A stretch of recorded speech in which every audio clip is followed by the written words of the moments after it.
Alabama moves to ban abortion. AOC declares war on Joe Biden, and Elizabeth Warren declares war on Fox News. I'm Ben Shapiro. This is The Ben Shapiro Show.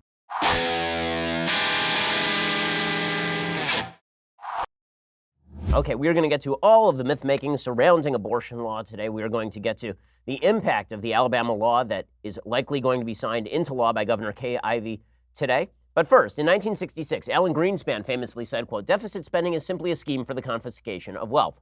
That is obviously true. With the federal deficit currently touching $1 trillion every year, what are you doing to protect your savings from this confiscation scheme?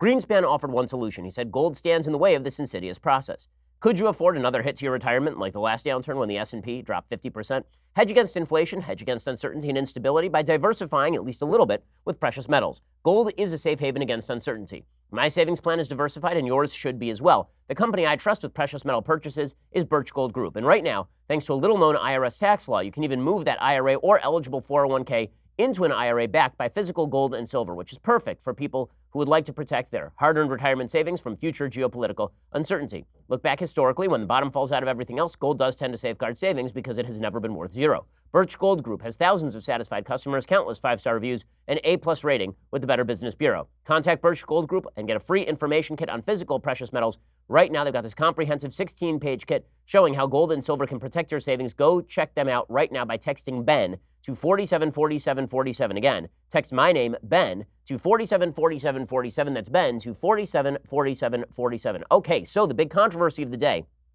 obviously surrounds the passage of this Alabama law. So Alabama has now moved to pass a law that effectively bans abortion in the state. Unlike the law in Georgia that is a heartbeat bill and says that for the first 6 weeks of pregnancy, you can get an abortion effectively on demand, and then beyond 6 weeks, you cannot, and then it punishes abortion doctors. The Alabama law goes even further. The Alabama law goes right to the heart of the matter and says that the unborn are human lives. It says that they have the status of persons under Alabama law. And this challenges directly Roe versus Wade. Roe versus Wade says, no, these are not persons. Right? Instead, these are basically developing somethings, and that means that based on viability standards, you can kill a baby or you can't kill a baby based on viability standards, or states can pass laws that prevent the killing of the unborn depending on viability.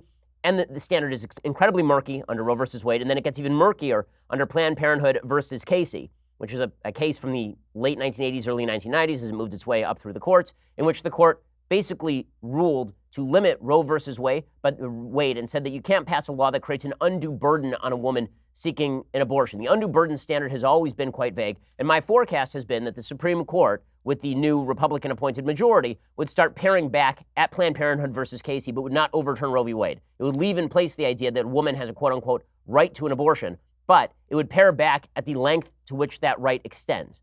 I think that is still the likeliest path for the Supreme Court. Alabama is challenging it outright, however. They've passed a law now that says abortion is banned in our state, and abortion doctors can go to jail anywhere from 10 years to 99 years, and life begins at conception. Okay, it's a full pro-life bill. Now, a lot of people on the right are uncomfortable with the full pro-life bill. Many of them are uncomfortable, mainly, I think, because of the optics. So the bill does not have an exception for rape and incest, which makes logical sense. I know that it doesn't make a lot of emotional sense for people. They're saying, well, a woman gets raped and now she has the burden of carrying this child to term. You're right. It is a grave burden on the woman that she has to do this, which is why it's an act of heroism for any woman to carry that child to term. With that said, if you believe that a human life is a human life in the womb, the fact that a grave wrong was done to initiate the creation of that life does not mean that the life itself is of no value. There's a logical distinction between the evil that was done to create the life in the first place and the presence of the life now that the life is present. That's why I've always been in favor of an exception in case of serious danger to the mother, and that would include mental health. If a woman is going to go crazy and harm herself, for example, if a woman is going to be so depressed that she becomes suicidal, then abortion, in my view, becomes an option, because now the mother's life is in danger, and you stake her life against the life of the human life in her womb. Alabama, I think, by the way, does the right thing.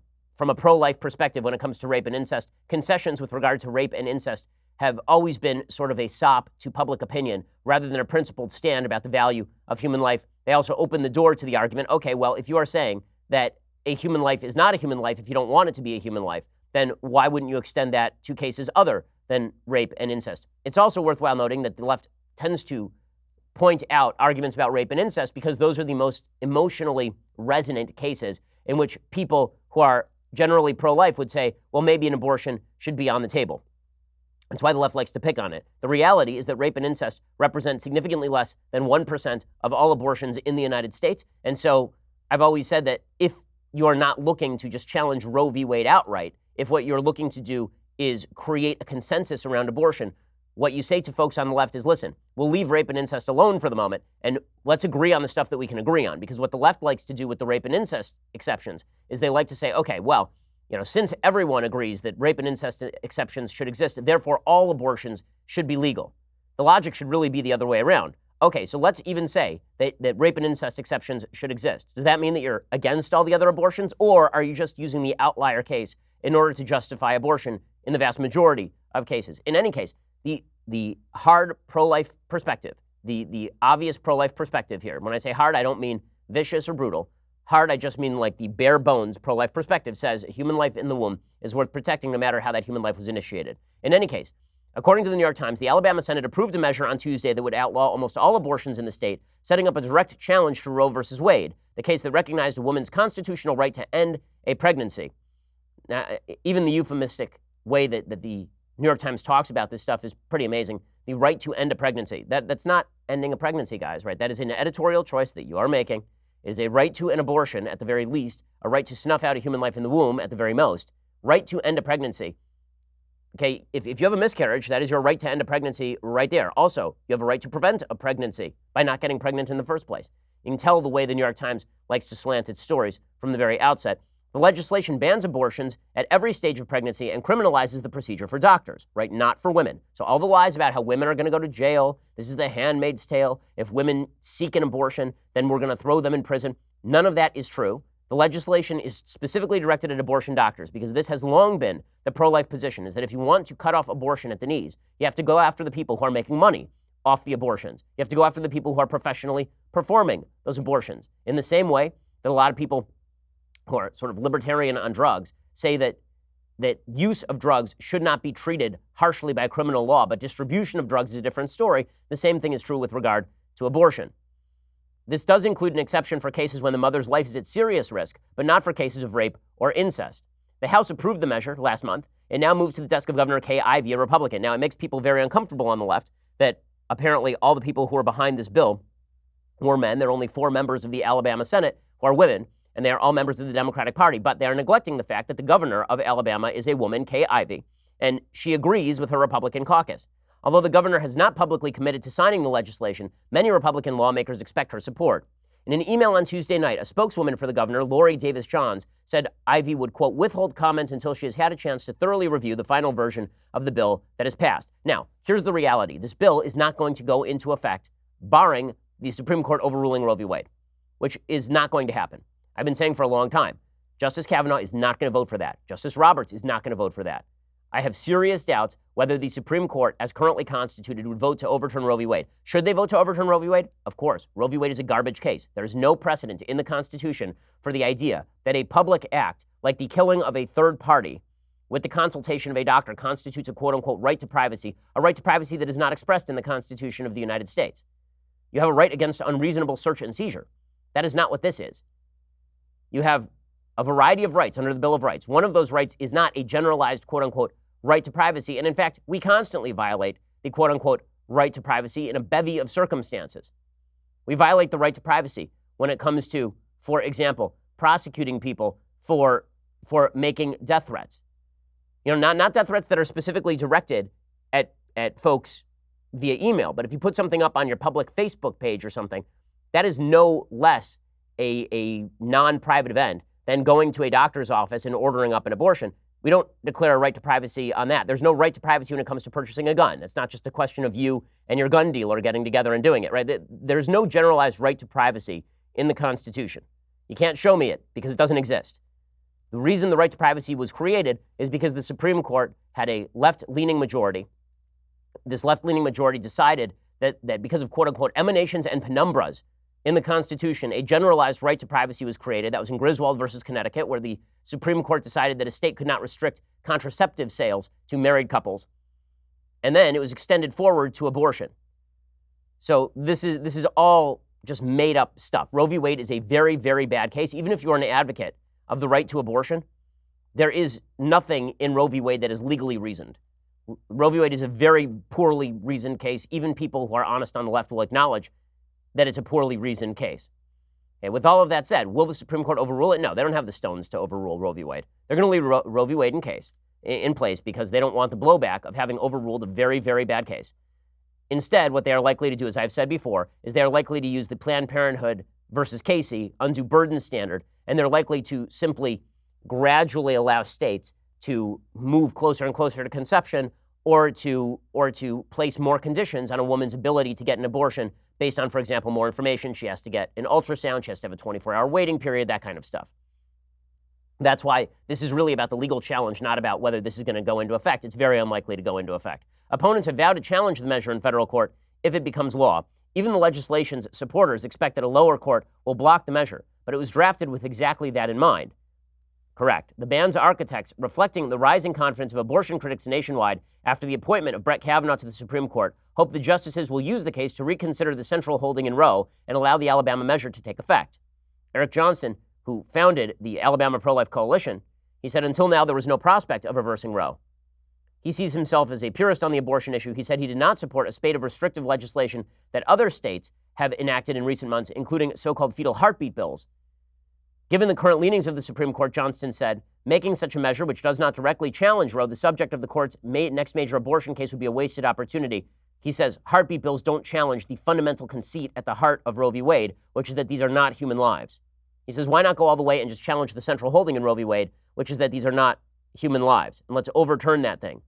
Well, it's not going to be overturned, but it is worthwhile at least clarifying where the court stands. We're going to get to more of this in just 1 second. First, it is 2019. Everyone needs a great pair of wireless earbuds, obviously. But before you go dropping hundreds of bucks on a pair, you need to check out wireless earbuds from Raycon. So I have a pair of Raycon earbuds. They are fantastic. They are supremely comfortable.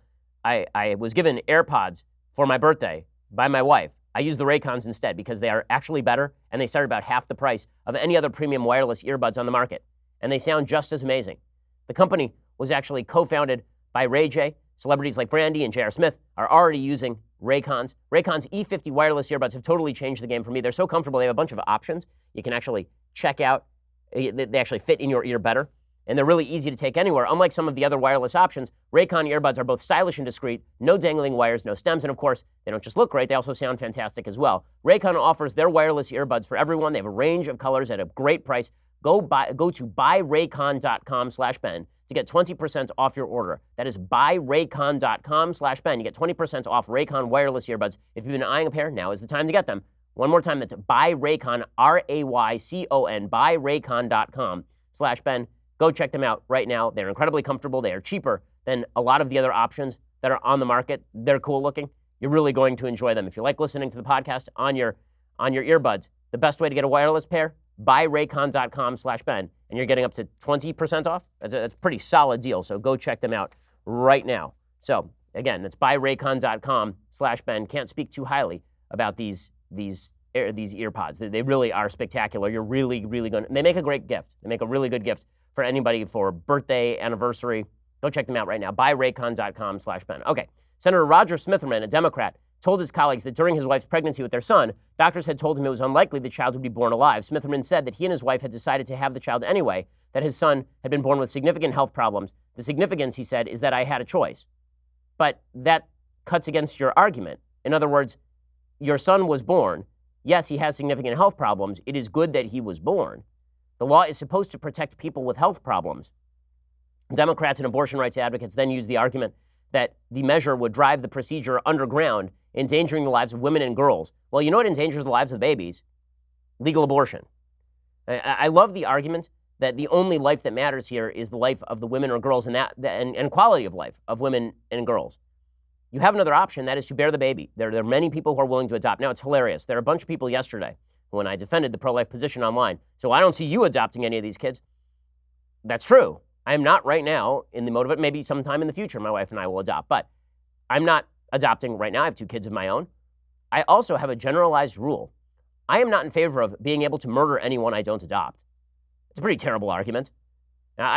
In general, I'm not in favor of you being able to kill the homeless man down the street. I don't plan on adopting him and making him my legal ward. I don't think you should be able to stab him in the face. Pretty terrible argument. And many of the arguments on the pro-choice side are insanely terrible, like really, really bad. We'll get to a few more of those arguments in just a second. The Senate took up the bill again on Tuesday after an earlier attempt to debate the measure last week descended into shouting and chaos. Tensions erupted, including some within the dominant Republican Party, over whether to include exceptions to the ban in cases of rape and incest. A Senate committee had amended the bill to include those exceptions, prompting a bitter dispute that postponed consideration of the bill for days. Now, the reason, again, if you're making a legal challenge, the reason that you don't include rape and incest is because that allows the Supreme Court to instead say that you yourself are not challenging the central holding of Roe v. Wade, which is that unborn human life is not, in fact, human life. Because they can say, okay, well, in cases of rape and incest, that's also a human life, but you're already allowing other considerations to take hold. So if the purpose is a legal challenge, you want the bill to be as strict as possible. Other state measures to restrict abortion rights have advanced in the South and Midwest this year, inviting legal fights. The governors of Georgia, Kentucky, Mississippi, and Ohio have signed fetal heartbeat bills. Arkansas moved up the cutoff point for legal abortions to 18 weeks of pregnancy from 20 weeks. By the way, it is insane that it is considered the quote-unquote reasonable position for legal abortions to remain up till 18 weeks of pregnancy. That's crazy. I mean, you are talking at that point, 18 weeks of pregnancy, you are talking about 4.5 months of pregnancy, and abortion is still legal at that point. I mean, the fetus is so well developed at that point. It's fully functioning heart, fully functioning bloodstream. The brain is already in serious development stages. The Alabama measure goes further. In addition to the potential 99-year sentence for performing abortions, doctors face the threat of a 10-year term for attempting to perform one. Women who receive abortions would not be prosecuted. So do not believe the propaganda that is being put out there right now. Now, the problem with a lot of the pro-choice advocates, the problem for them, is that they continue to make arguments that are truly, truly morally egregious. So Jamila Jamil is an actress. You've seen her on The Good Place.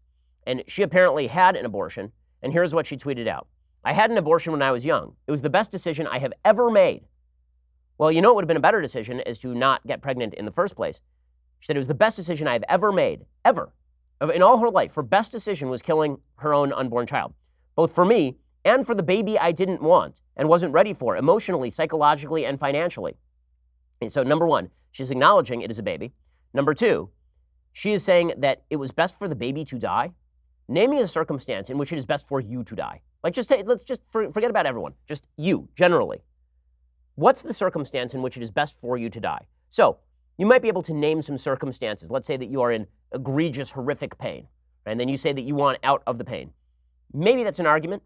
Let's say that you have a terminal disease. Maybe that's an argument.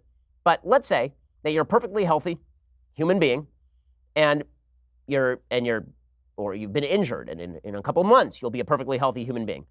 Is the best solution for you to die? Is it best for you to die? This is a pretty astonishing statement. I can promise you, it was not the best thing for the baby to die. And she says, so many children will end up in foster homes, so many lives ruined, so very cruel. I promise you that a child in a foster home would still prefer to live than simply be chopped apart in the womb. So many lives ruined. You know whose life was ruined? Her baby, who never got to live in the first place. It's a pretty astonishing statement. She says, this isn't any diss at all to foster homes. I'm in awe of people who take in children in need of a family and a home. But if Georgia becomes inundated with children who are unwanted or unable to be cared for, it will be hard to find great fostering for them all. Oh, so she's worried about the public burden on foster homes. I see. That means we should kill everyone. In countries with lots of very, very poor people, where there are lots of street urchins running around on the streets, the best thing to do probably is to round them up and kill them. Probably that's the best thing to do, according to Jamila Jamil. That's an amazing statement. But unfortunately, that sort of logic prevails when it comes to the left and abortion.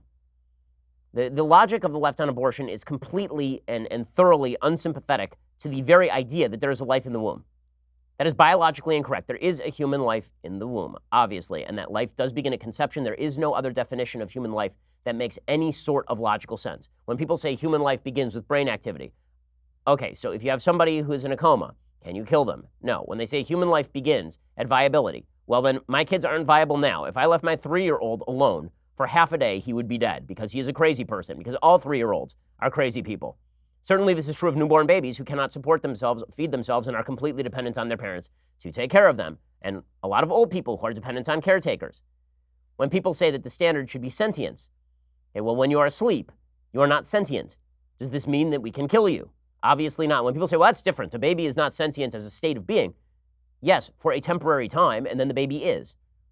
When people try to make a distinction between, well, it's an embryo or it's a fetus or whether it's a baby. Question, is it a human life or is it not? That is the only category that actually matters here.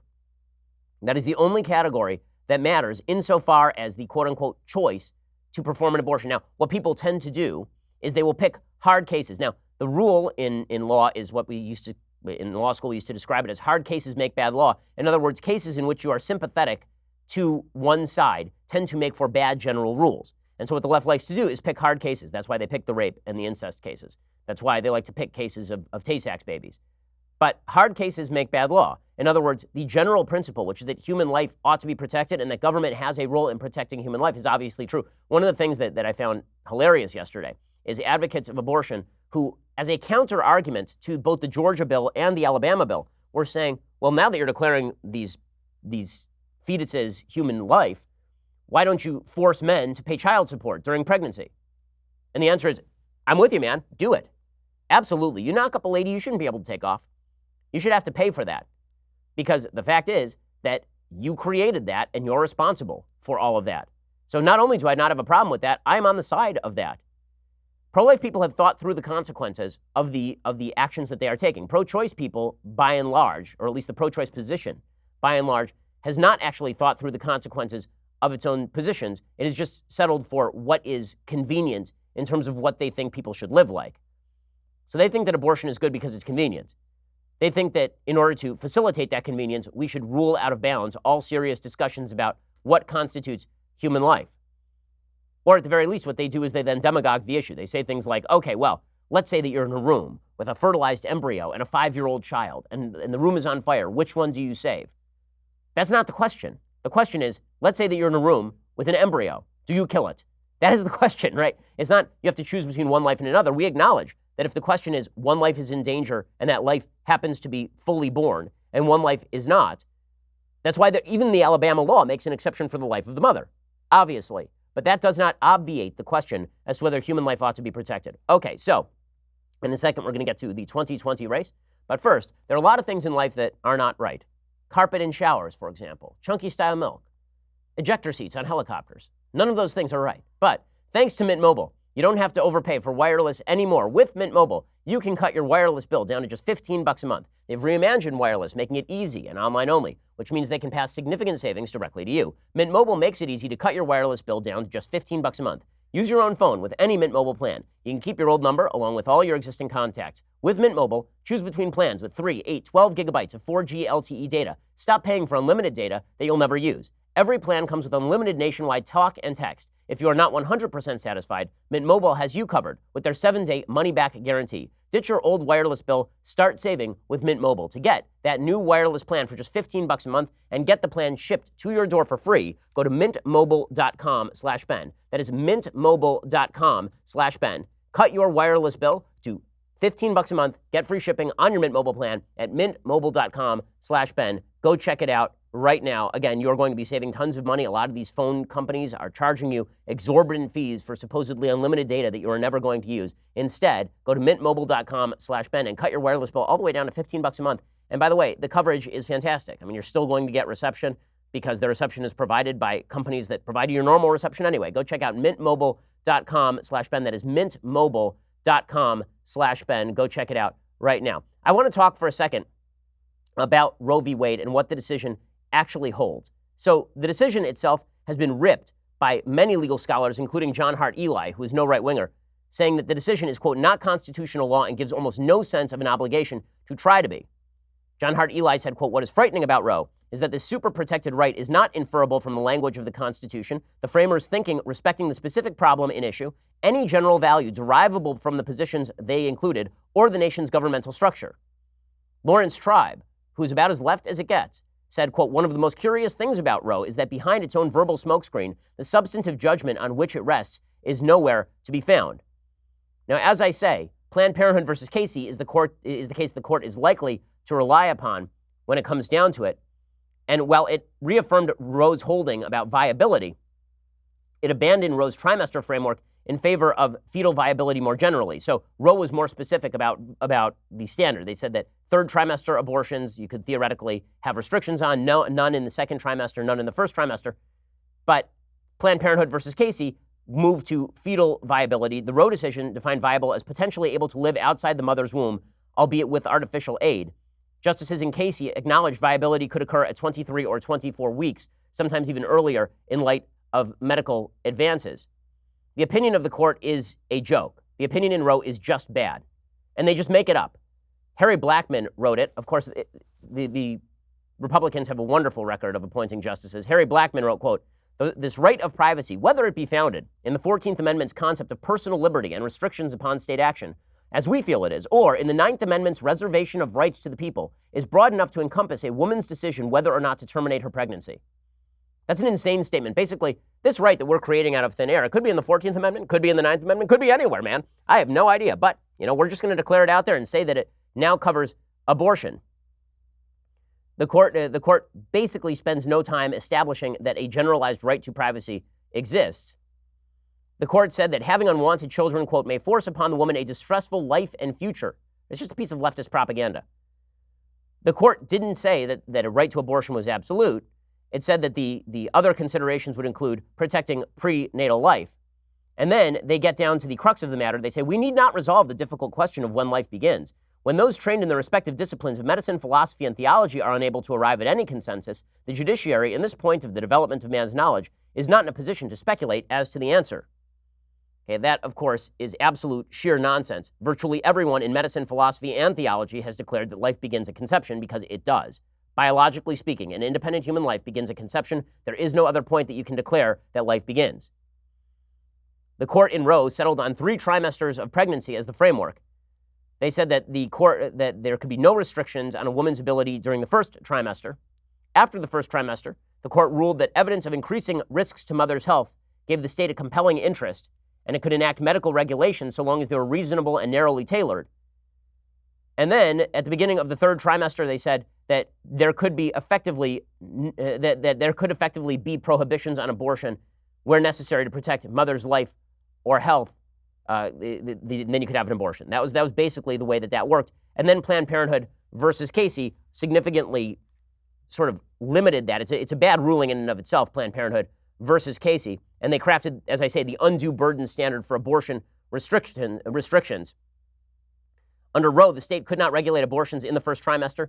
Theoretically, under Planned Parenthood versus Casey, they could. So as I have said, the likely outcome of all of this is that the court broadens the standard under Planned Parenthood versus Casey, but does not overrule Roe v. Wade, even though Roe v. Wade, as I have said, is a garbage case that has virtually no support in the when I say virtually no, I mean none. No support in the Constitution whatsoever.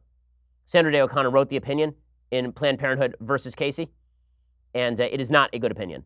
It is a very not good opinion. Nonetheless, it will continue to be the standard simply because the Supreme Court is a group of people who basically decide to make politics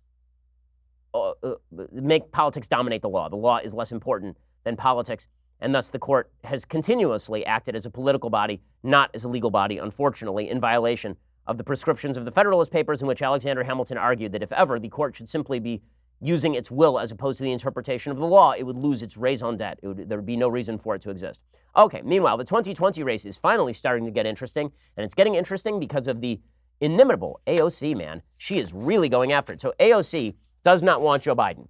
She represents the quote-unquote Justice Democrat wing of the party, the radical wing of the Democratic Party, the wing of the party that Nancy Pelosi has derided as having about 3 people, but she does get all the publicity. She's going after Joe Biden. She's apparently deciding between Elizabeth Warren and Bernie Sanders right now. If she endorses Elizabeth Warren, that could in fact be a death knell for Bernie Sanders' lagging campaign.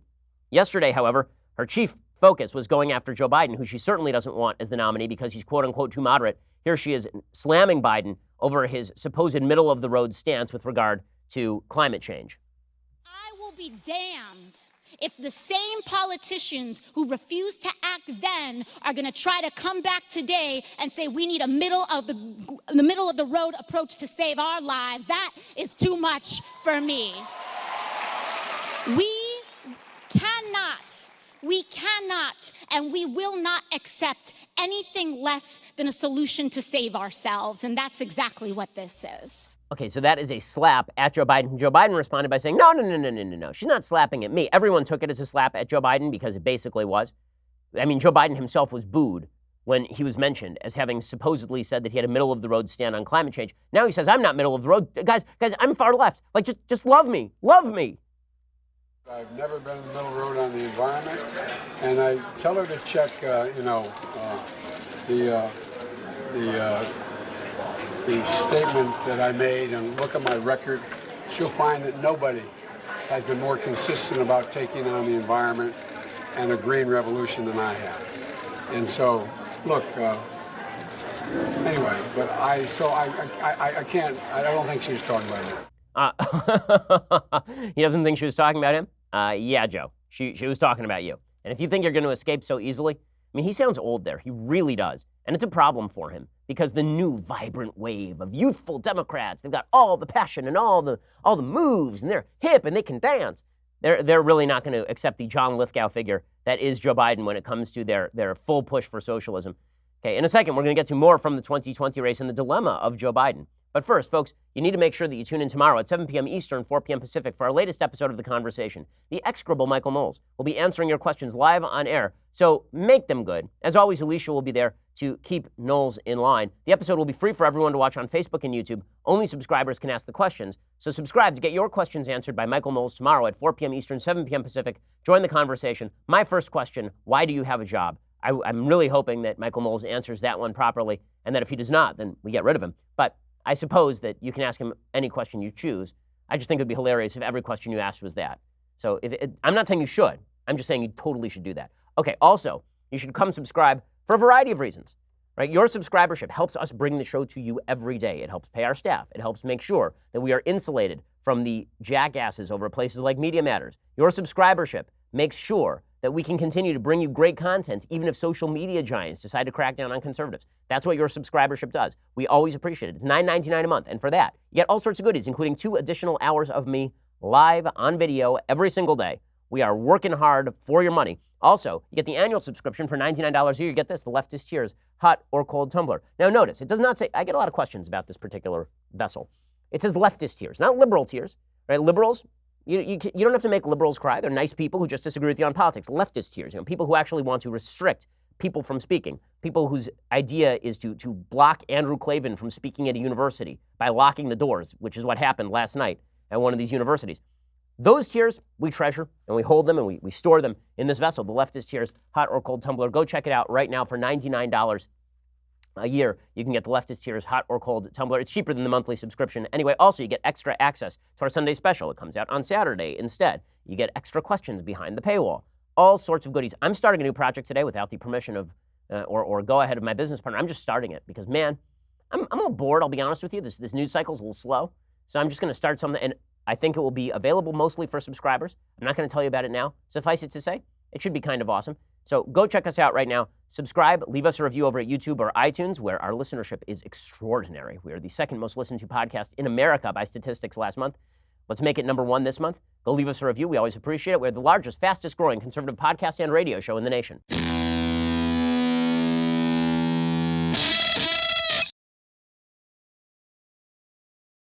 Alrighty, so Joe Biden, again, he is trying to escape the ramifications of the fact that he is moderate enough to win a general election, but too moderate for the excited wing of his base. And that does make a difference, right? If your base is not super excited about you, if they are mostly motivated by how much they don't like the other guy, they better hate that guy with a rampant passion. And they better feel like it's an emergency. Like if the economy is good, and if things are generally okay in their lives, and they just don't really like Trump very much, I'm not sure that is enough to get them over the hump. That means that you have to have one of two things, either broad public appeal or a very, very excited base, right? Donald Trump barely got over the hump against a candidate the Republicans loathed, Hillary Clinton, because there was a segment of the base that was super excited about Donald Trump.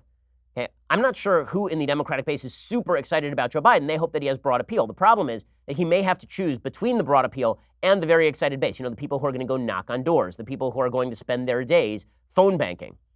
Are those people going to do that for Joe Biden? It's a serious question. And AOC, Bernie Sanders, they're ripping on Joe Biden about this.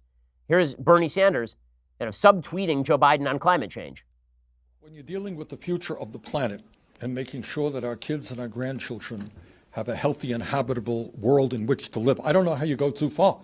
I mean, this is an existential threat, not just to the United States, but to the entire planet. We have a moral obligation to combat climate change, to bring the entire world together. This is not an American issue. This is a global issue, to bring the world together, to transform our energy system away from fossil fuel to energy efficiency and sustainable energies. And to me, we don't have a choice. We don't have a choice. We have to not elect Joe Biden. It's the only way. So this is Bernie Sanders' pitch.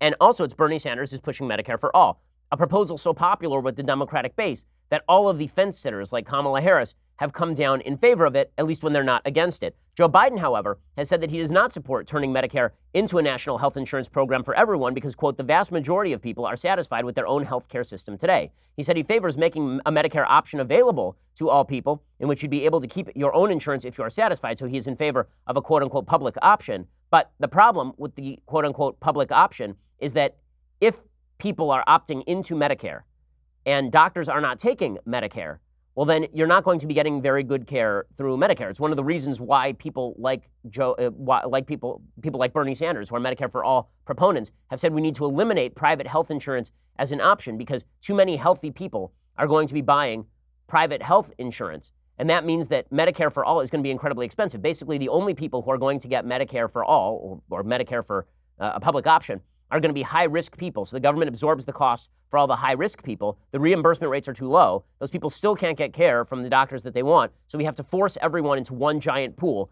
via Medicare for all. The question in health insurance is always risk pools. And the problem is that if you bifurcate the risk pools into healthy people and non-healthy people, and the non-healthy people end up on the government dole, and the healthy people all end up getting private health insurance, then the government ends up footing an enormous, enormous burden in order to get those people health care in the first place.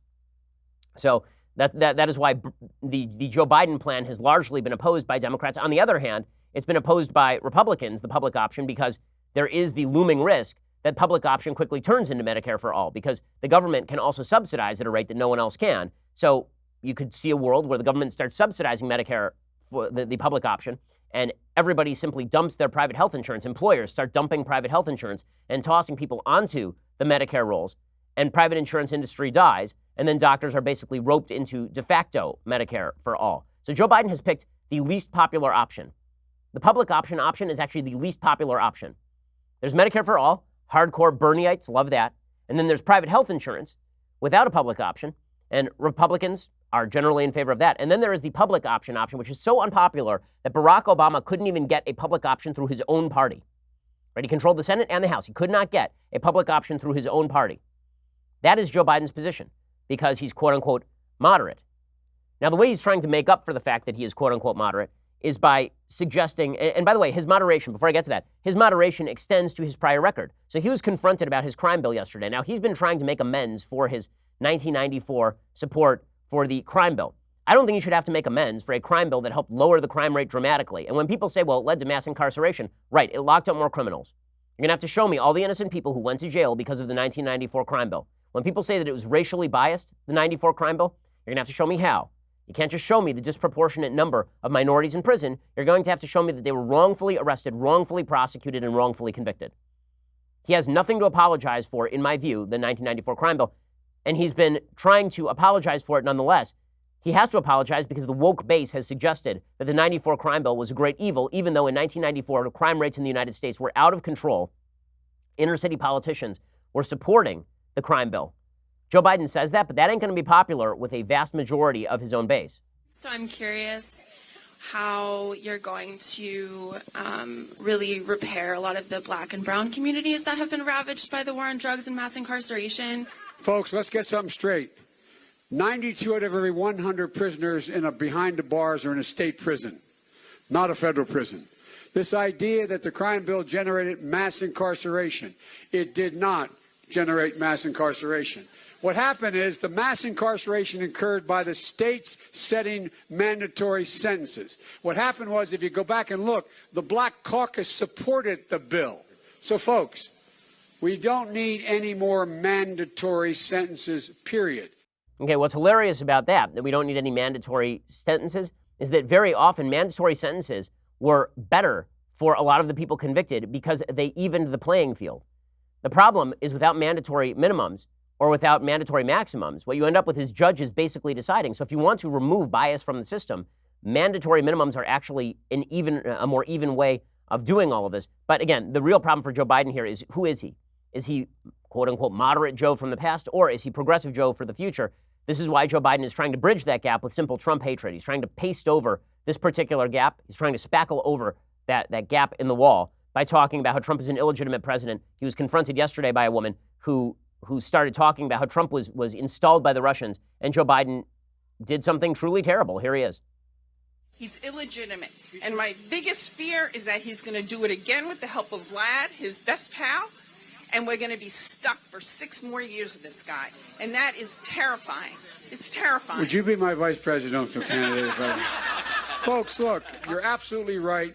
And now they have an investigation of the investigators who are investigating whether or not Vladimir Putin and the Russians engaged in trying to affect our life. Give me a break. Gosh almighty. Okay, that is an astonishing statement by Joe Biden. It's so funny. Joe Biden said that he used to be, he's very close with John McCain, and they were good buddies, and they used to hang out. I'm old enough to remember that in 2008, John McCain was at a rally, and somebody got up at the rally and said that Barack Obama was a Muslim. And John McCain shut him down. He said, no, Barack Obama is not a Muslim, and you have no evidence that he is a Muslim, and you shouldn't try to hit him with charges that are untrue. And the media gave him virtually no credit at the time. They suggested that John McCain was still a crazy old codger, and then they backed Barack Obama, despite the fact that John McCain did that. Only later did they come around and say, what a decent man that John McCain was. Remember that John McCain who stood up to his own party when somebody said that? Well, what that lady said there is flatly untrue.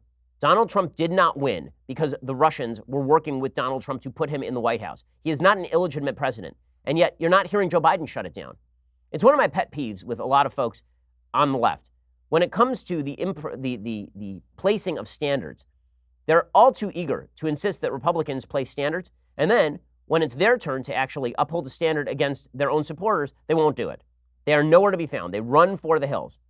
I've mentioned before that there's this tendency on the left to suggest that they want to play by the Marquess of Queensberry rules, and then when it comes down to it, those rules go completely out the window. You can see that during the last election cycle when it was Donald Trump is an evil, evil, evil man for using WikiLeaks material while Hillary Clinton was actively soliciting material from Ukraine to use against Paul Manafort and Donald Trump. That was reported by Politico. Virtually no big media coverage. There was none in 2016, and the media coverage even in 2017 when this came out was incredibly muted. There's a reason that Republicans finally got tired and said, listen, Donald Trump doesn't play by the rules because you guys don't play by the rules. There's a great temptation in politics to abandon the rules if you feel that your opponent is not playing by them. And Democrats have repeatedly refused to play by the rules. This is, in fact, how you got Trump. This is, in fact, how you got Trump. You get John McCain, who calls out a lie about his political opponent during a presidential race and is castigated as a racist, sexist, bigot, homophobe anyway. And then you have Joe Biden, who refuses to stand up to a random crowd member who says that Donald Trump is an illegitimate president. And it's not just Joe Biden. You got Beto O'Rourke praising Stacey Abrams for refusing to accept the results of elections. So Beto, trying to pander to his base. Wouldn't it be better if Beto said, listen, Stacey Abrams is a great candidate and she lost her race. Instead, he's on The View yesterday and he says, no, Stacey Abrams, she's brilliant. She accepted her election with grace. What in the world is he talking about? She has spent the last several months on the campaign trail proclaiming that she was jobbed out of the governorship of Georgia, even though she lost by 55,000 votes and there is no math by which she won. Here is Beto O'Rourke actively working to undermine faith in electoral institutions about 5 minutes after Democrats said that Trump was going to do it and it was going to be super bad. Stacey Abrams, who is a real hero to me, the grace with which she met that defeat on an unfair, unlevel playing field with the Secretary of State, perhaps rigging in part that election. Her focus on democracy reform, a new Voting Rights Act, ensuring that every single vote counts in this country is inspiring stuff at a time that our democracy is so badly broken. Okay, this is just like, what in the world? None of that, not a word of that is true. I mean, I understand that Beto is desperately trying to get back in this race. Eventually, he'd like to be able to buy more than one shirt, I think. But that's crazy talk. When are the Democrats ever going to have a sister soldier moment? The Sister Souljah moment was named after a Democrat. Bill Clinton was talking about a woman named Sister Souljah who had said something racially charged, and he came back at her and said that is not true. Democrats haven't had one of those in a very, very long time. Instead, they have allowed capture of their own base by radicals. Now, another example. Democrats have been claiming that Donald Trump is inciting violence against the press. That what he does is he attacks members of the press in order to delegitimize the press. And this is a threat to the First Amendment. This is a threat to our institutions. Jim Acosta's writing a whole book about it, guys. He's reading his audiobook in an air-conditioned studio about the great threat to the American press from Donald Trump at the same time that Venezuela is throwing CNN reporters out of the country. Well, now Elizabeth Warren is tweeting out about how Fox News is not really media, how they are a quote-unquote hate-for-profit racket that gives a megaphone to racists and conspiracists. It's designed to turn us against each other, risking life and death consequences, to provide cover for the corruption that's rotting our government and hollowing out our middle class. In other words, you might say, according to Elizabeth Warren, that Fox News is fake news. That's what you might say if you were Elizabeth Warren. She says hate for profit only works if there's profit. So Fox News balances a mix of bigotry, racism, and outright lies with enough legit journalism to make the claim to advertisers that it's a reputable news outlet. It's all about dragging in ad money. Big ad money. So in other words, they are a corrupt, evil organization that effectively ought to be shut down, is what Elizabeth Warren is contending. And then she posted this video with pictures of Sean Hannity and Tucker Carlson. It's actually just a GIF of Sean Hannity, Tucker Carlson, Laura Ingraham, Judge Jeanine in red in the background. And it says, "Stop the hate-for-profit Fox News racket." I mean, this is straight from the Media Matters playbook. Now, does this constitute incitement? Does this constitute an attack on the press? Does this constitute an attack on the First Amendment? Now, she can say whatever she wants. I don't really care. I don't care that President Trump has attacked what he believes to be members of the press who are unfair. I care when he mislabels them such. I care when he mislabels them such, and I care when Elizabeth Warren says that Fox News is a hate-for-profit racket and that people like Bret Baier are apparently just being used as floozies by the Fox News brand in order to legitimize the brand. I mean, on a business level, this isn't even true. It's not true. The fact is that advertisers want to advertise on all the shows Elizabeth Warren hates because they get good ratings. Bret Baier doesn't exist. To rip on Bret Baier or Dana Perino or Martha McCallum or Shannon Bream by suggesting that they are just fronts for Sean, like they're not independent human beings, is pretty perverse. But Elizabeth Warren does it all the time. The 2020 Democrats are demonstrating full scale that all of the rules they say that Donald Trump broke, they've been saying that Donald Trump broke American politics. This proves my statement. Donald Trump did not break American politics. American politics was broken long before Donald Trump. Trump is a symptom of that broken politics. He's a response to that broken politics. He is not in and of himself the breaking force.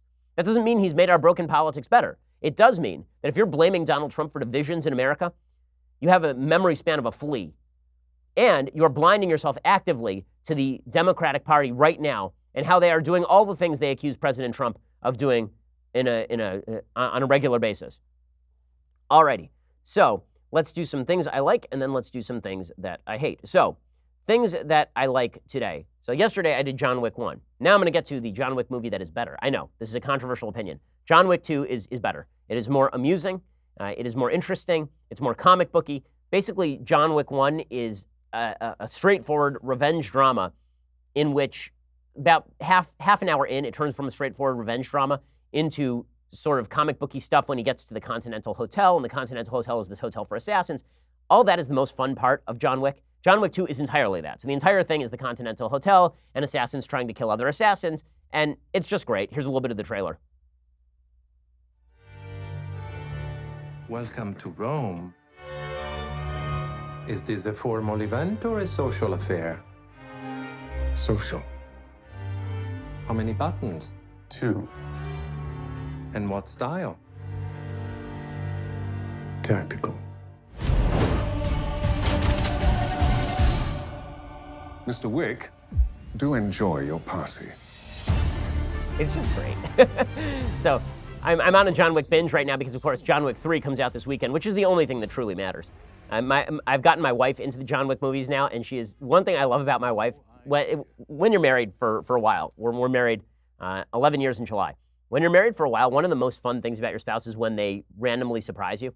And my wife is the kind of person who likes to watch chick flicks, like real chick flicks. She's the kind of person who doesn't really like violence in movies or anything.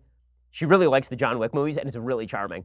Like, the fact that she thinks that these are really fun and hilarious is pretty great. And the truth is, she likes she loves Die Hard, which is hysterical. A lot of the folks in the office have met my wife, so they know how funny this is. Like, my wife is unlike me, one of the nicest people on planet Earth. And so the fact that she loves John Wick is just great. There's a dark side of my wife that I really enjoy. All right, time for a couple of things that I hate. Alrighty, so one of the stupidest things in American politics that happened over the last couple of years is there was a restaurant called the Red Hen in Lexington, Virginia.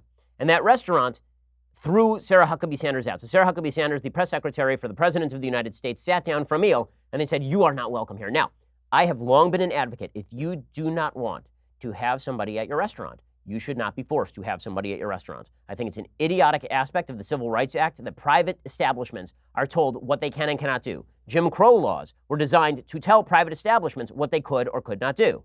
People tend to forget. It wasn't an informal regime alone of Jim Crow in the South. It was a very formal regime that prevented restaurants from, for example, having desegregated seating in places like Mississippi and Alabama. And if you violated that, then the government would fine you. They would come in and they would harm you. The Civil Rights Act did a lot of wonderful things. One of the things I think that was not so wonderful is it conflated public with private and suggested that the federal government has the authority to tell private business owners how to conduct their business if they were quote-unquote public accommodations. Now we are seeing the public accommodations rules expanded out to include virtually every area of human activity so that the government can regulate it. That's what we're seeing in the so-called Equality Act being pushed by Democrats. Well, I think you should be able to have whoever you want not eat at your restaurant or eat at your restaurant. And that includes people I disagree with, like Stephanie Wilkinson. So Stephanie Wilkinson did something that I disagree with and I think is quite horrible. She said that Sarah Huckabee Sanders cannot eat at her restaurant. I think that's wrong. If I owned a restaurant, I would certainly allow Democrats to eat at my restaurant. I would certainly allow Jay Carney or Robert Gibbs to come in and have a meal. I wouldn't have any problem with that. And I find it silly that anybody would have a problem with that. Just the same as I would find it silly if a gay couple came into my restaurant and sat down to eat. I wouldn't be like, get out. Now, as a religious person, it's a different thing if you are asking me to participate in a same-sex wedding. But you just want to come in and eat just like anybody else would want to come in and eat. I have no problem with that. But Stephanie Wilkinson is being praised by the Washington Post for a decision that if she had made it against either a Democrat or against a person of any other group would be considered insane. Instead, they run this puff piece by Stephanie Wilkinson called "I Own the Red Hen Restaurant That Asked Sarah Sanders to Leave. Resistance Isn't Futile." So in other words, everybody should do this. We should divide the country along political lines by pursuing all of this. Now, as I say, I think she has the right to do this. I think that she should do it if she wants to, and I think other people should stop eating at the Red Hen. And if people want to support the Red Hen because of this, they could do that too. It's a free country. That is fine with me. But the fact that the Washington Post is printing this piece, and the fact that the Washington Post has taken repeatedly the editorial position that if you are Jack Phillips and you own a cake shop and you don't want to cater a same-sex wedding, that you are an emissary of evil and intolerance in the United States is wildly inconsistent and demonstrates once again that when it comes to the left, the double standard is simple. If it is good for the left, they are for it. If it is bad for the left, they are against it.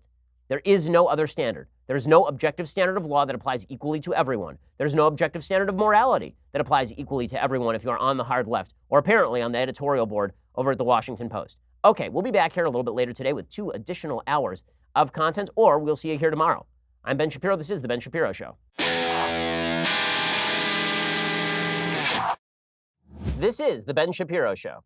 Executive producer Jeremy Boring. Senior producer Jonathan Hay. Our supervising producer is Mathis Glover. And our technical producer is Austin Stevens. Edited by Adam Sayevitz. Audio is mixed by Mike Caromina. Hair and makeup is by Jesua Olvera. Production assistant Nick Sheehan. The Ben Shapiro Show is a Daily Wire production. Copyright Daily Wire 2019. The state of Alabama passes the most restrictive abortion law in the country. We examine the legal and political ramifications and ask the question on everybody's mind. Will we live to see the overturning of Roe v. Wade? Check it out on The Michael Knowles Show.